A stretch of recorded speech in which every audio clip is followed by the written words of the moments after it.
Alice est fière de sa brillante fille Daisy, mais elle a du mal à joindre les deux bouts. Lorsqu'elle s'est rendue compte qu'elle n'avait pas d'argent pour payer les manuels scolaires de Daisy, elle a trouvé un chèque qui allait mettre fin à tous ses soucis. Pour la première fois de sa vie, Alice avait 300 $ dans son sac à main. Mais c'était loin d'être son bien le plus précieux. L'objet le plus précieux du sac à main était une coupure de journal, soigneusement pliée et bien rangée à l'intérieur. Cette coupure de presse était sa fierté et sa joie depuis plusieurs mois. Elle connaissait désormais chaque phrase et chaque virgule de ce petit article. Après tout, il s'agissait d'un article sur sa fille. Une fille de Knoxville gagne des cœurs à la foire scientifique de l'État. Daisy était une enfant brillante et Alice n'aurait reculé devant rien pour s'assurer qu'elle reçoive la meilleure éducation possible.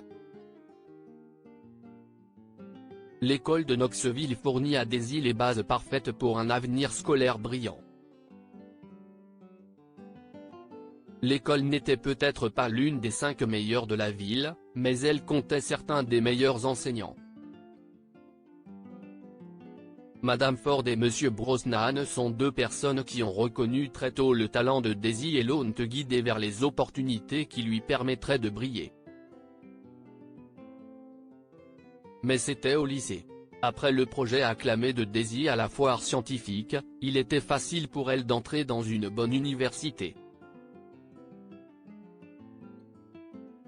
Le seul hic, c'est qu'il allait devoir déménager à Boston. Alice était ravie que sa fille soit placée dans une institution inhabituelle. Cependant, elle a également dû faire face à des sentiments d'insécurité et de peur. Comment vais-je pouvoir payer son université? Les frais de scolarité sont plus élevés que le salaire que je gagne. Wayne était le seul à voir Alice s'inquiéter. Il n'avait que 8 ans, mais il savait exactement ce qu'il fallait dire pour apaiser sa mère. À bien des égards, c'était ce qui s'est passé. Daisy s'est bien acclimatée à l'université. Elle a déjà réussi à se faire 2 amis. Wayne semblait lui aussi apprécier sa nouvelle école, même s'il se plaignait qu'il n'y avait pas assez d'art. L'univers a également été bienveillant à l'égard d'Alice. Sa vie était toutefois loin d'être plus facile. Elle avait 2 emplois au lieu d'un et envisageait d'en prendre un 3e le week-end. D'une manière ou d'une autre, elle arrivait à joindre les 2 bouts. Mais elle savait que cette aisance ne durerait qu'un semestre. La plupart de ses économies se sont taries et elle devra travailler plus dur et gagner plus avant le début du second semestre. Pour l'instant, Alice avait de l'argent pour acheter au moins une partie des manuels scolaires pour le 2e semestre. Il coûte environ 300 $, lui avait dit la mère d'un autre élève. Elle s'est rendue au magasin et a présenté une liste de manuels scolaires au vendeur. Bien sûr, Alice. Je peux vous les envoyer. Pourriez-vous me donner le nom et l'adresse de livraison? Bien sûr. C'est pour ma fille, Daisy Barton. À ce moment-là, Alice n'a pas remarqué que les yeux du propriétaire du magasin s'illuminaient en entendant son nom. L'homme nota l'adresse, fit un clin d'œil au vendeur et commença à facturer les manuels scolaires. Cela fait 507 $, madame. 507 ? Alice a été choquée. Mais on m'a dit que je pouvais les obtenir pour 300 $. Le propriétaire du magasin a expliqué la facture à Alice, en lui indiquant le coût de chaque article. Le calcul était exact, 507 $. Après des semaines d'économie, elle a pu réunir 300 $. Qu'est-ce ce que je vais faire maintenant?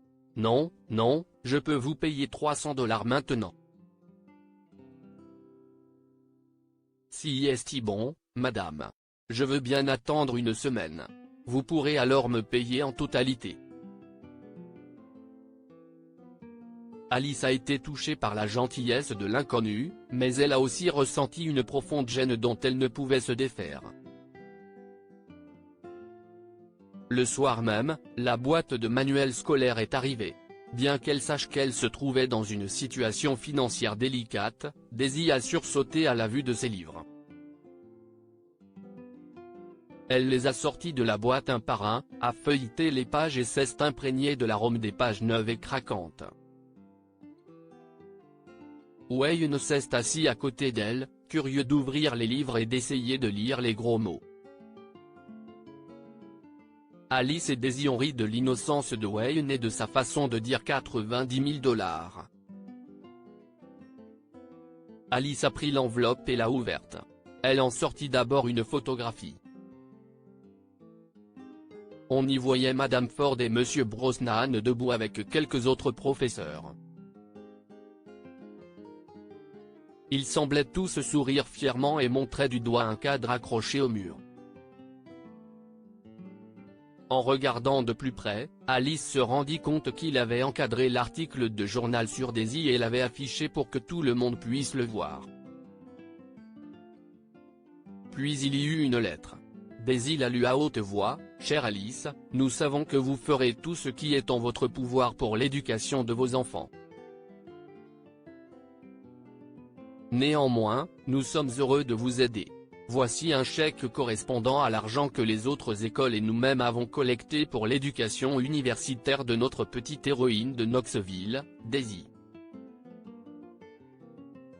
Nous ne doutons pas qu'elle continuera à briller de mille feux. Après tout, si est une enfant extraordinaire avec une mère incroyable.